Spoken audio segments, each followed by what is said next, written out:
안녕하세요. 영국 달팽입니다. 오늘은 무슨 이야기를 좀 해드리고 싶냐면요. 우리가 아이들에게 하는 사이코 에듀케이션, 그 심리치료나 상담을 하게 되면 그 마음을 받아주고 감정을 이해해주고 그런 것만 하지 않고요. 사이코 에듀케이션이라고 해서 왜 그런 마음이 드는지, 그게 어떻게 우리의 행동에 연결이 되는지 교육 같은 과정을 좀 하게 됩니다. 그래서 그 사이코 에듀케이션을 해야 되는데 그 내용 중에 아이들에게 하셨으면 좋을 것 같은 내용이 있어서 이렇게 전달해 드리려고 비디오를 켰습니다. 워크숍 하시면서 만나시면서 자주 들으셨죠? 인간이 가지지 않았으면 좋았을 깊이 파고들어서 한 몸이 되지는 않았으면 하는 정서가 두 개 있다고 항상 말씀드렸습니다. 수치심 그리고 죄책감. 자, 적당한 미안함, 적당한 괴로움, 적당한 후회 이런 것들은 우리가 사회적 동물로서 사는데 도움이 됩니다. 우리의 행동에 좋은 방향으로, 바른 방향으로, 안전하고 건강한 방향으로 가이드를 해주는 감정이기 때문에 이런 감정들은 적당히 느끼는 건 괜찮아요. 자, 그런데 언제나 모든 것들을 진리라고 생각하는 것, 적당함을 놓치면 힘들어지죠. 그래서 너무 과하게 수치심을 가지거나 너무 과하게 죄책감을 가지는 것 또는 전혀 수치심이나 전혀 죄책감을 가지지 못하는 것 이것도 좀 문제가 됩니다. 자, 심리치료 현장에 아이들이 오면요. 이런 수치심이나 죄책감 이것들을 바른 방향으로 경험할 수 있도록 상담사와의 관계를 쌓으면서 상담사와의 상호작용을 통해서 이것들을 건강한 방향으로 경험을 하긴 합니다. 그런데 우리가 거기서 멈추지 않고 어느 정도 심리적인 치유가 몸으로 경험되는 게 조금 넘어가고 나면 인지적으로 우리가 교육이라는 걸 조금씩 섞어서 하게 됩니다. 그래서 이런 설명을 해주긴 하거든요. 나이가 발달 단계에 맞게 이해를 할 수 있을 때 눈높이에 맞게 설명을 해주는 거죠. 수치심 대 죄책감. 자, 죄책감 앞에 한 단어를 하나 더 쓰고 싶습니다. 건강한 죄책감으로 아이들을 이끌어야 합니다. 건강한 죄책감의 예는 이런 겁니다. 우리 아이들이 어떤 행동을 해서 실수를 했어요. 그게 옳지 않은 방향이 됐거나 수정을 받아야 되는 그런 방향이 됐을 때 아이들이 이렇게 생각을 하도록 방향을 좀 이끌어 주셨으면 좋겠습니다. 아, 내가 이걸 잘못했어. 아, 이거 내가 실수했네. 아, 그래서 기분이 별로다. 내가 이거를 실수한 게 너무 기분이 별로다. 실수를 해서 너무 기분이 안 좋다. 이렇게 끝나는 건 건강한 죄책감입니다. 건강한 죄책감 후에 괴로움입니다. 자, 그런데 이런 방향으로 가게 되면 수치심입니다. 뭐냐면요. 내가 실수를 했어. 잘못했네. 내가 이렇게 또 일을 잘 못했네. 나란 사람 진짜 별로야. 내가 하는 건 다 이래. 자, 이 둘의 차이를 아시겠죠?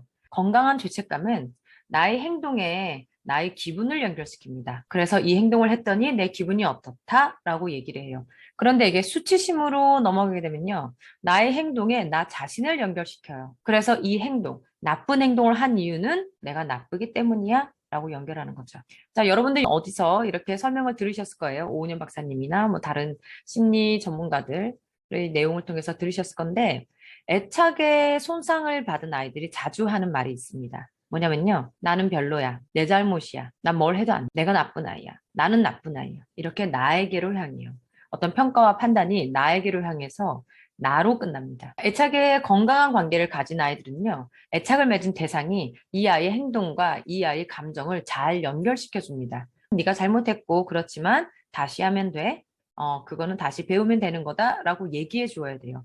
애착의 대상이 있지만 애착을 맺은 대상이 이 아이의 행동과 감정을 잘 리드를 해주지 못하면요. 이 아이가 애착을 누군가와 맺고 있더라 하더라도 정서적 애착은 건강하게 맺어지지 않을 겁니다. 이 아이들은 무엇을 잘못해도 늘 자신이 나빠서 자신이 부족해서라고 결론을 내게 돼요. 정서적으로 안정적으로 애착이 맺어져 있으면 이 아이가 어떻게 행동을 해도 어떻게 말을 해도 상관이 없이 나를 귀하게 여기고 나를 존중하는 마음은 상관이 없어야 돼요. 그런데 나와 애착을 맺은 대상이 없거나 나와 애착을 맺은 대상이 나를 한결같이 보호해주는 분위기가 아니라면 이 아이가 실수를 할 때마다 나와 애착을 맺은 이 대상의 감정을 살피게 돼요. 그래서 어떤 행동을 해서 잘못된 결과가 되었을 때 인간은 원인을 찾고 싶어 해요.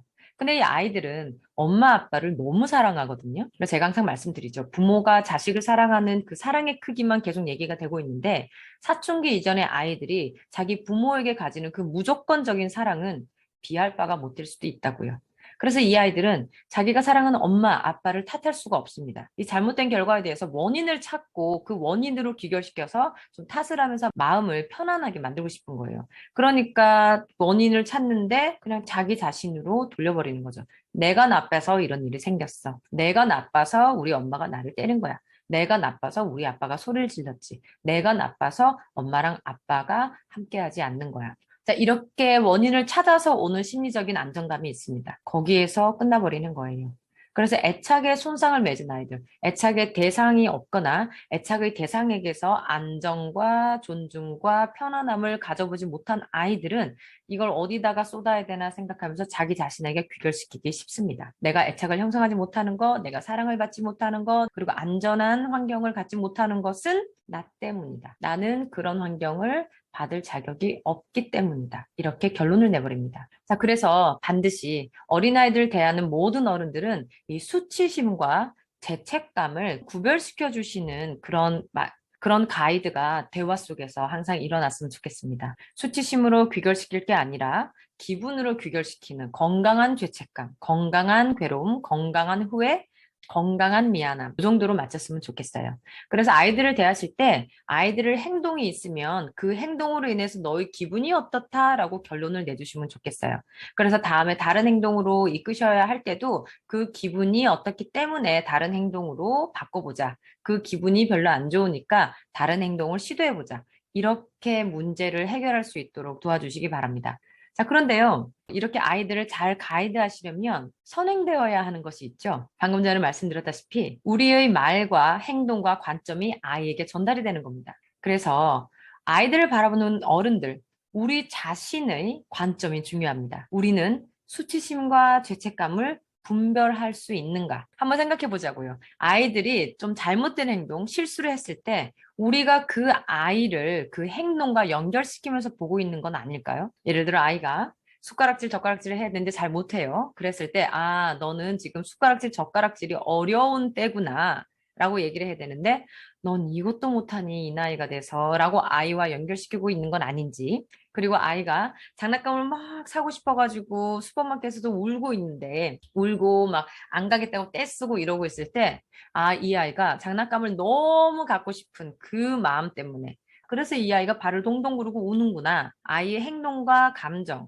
네가 장난감 못 사서 네가 너무 슬퍼서 지금 이렇게 우는 거지? 라고 아이의 기분과 행동을 연결시키는 게 아니라 너는 장난감 살 때마다 엄마를 이렇게 힘들게 하는 아이야. 라고 바라보고 있는 건 아닐까요? 그래서 아이가 장난감 사고 싶어서 발을 동동 구르는데 너는 힘든 아이라고 바라보고 있으면 이 아이는 자신의 행동이 잘못될 때마다 나는 힘든 아이, 나는 부족한 아이, 나는 모자란 아이, 나는 뭘 해도 못하는 아이, 이렇게 연결시키고 있을 겁니다. 그럼 이건 수치심으로 연결이 되고 이 수치심이 깊이 박혀 있는 아이들은 자기 자신을 받아들이는 걸 할 수가 없어요. 그러면 자존감에 문제가 생기고 자신감에 문제가 생기고 그리고 사회적 기능을 할 수 있는 사회 구성원으로서 들어가기가 어렵습니다. 자, 그래서 우리가 아이들에게 수치심과 건강한 죄책감을 구별시켜서 지도를 해줘야 되는데 그 지도에 가장 중요한 건 아이들을 지도해 주시는 우리 어른들, 우리 자신의 관점에 있어서 분별력이 훨씬 더 중요하다는 거 한번 생각해 보시고 아이들을 대하실 때마다 아이들의 행동을 아이들의 기분과 연결시켜서 말씀해 주시는 것 이런 행동에 노력을 더 해주셨으면 좋겠습니다. 잘 안 되실 때는요, 저한테 질문해 주시면 좋겠습니다. 자, 오늘도 어린 아이들에게 건강하고 안전한 삶을 세팅해 주기 위해서 이런저런 행동으로 열심히 노력하시고 공부하시는 모든 어른들께 정말 깊은 응원을 보내드리면서 저는 또 다음에 만나 뵙도록 하겠습니다. 천천히 부드럽게 살아가기를 바라는 영국 달팽이였습니다. 안녕히 계세요.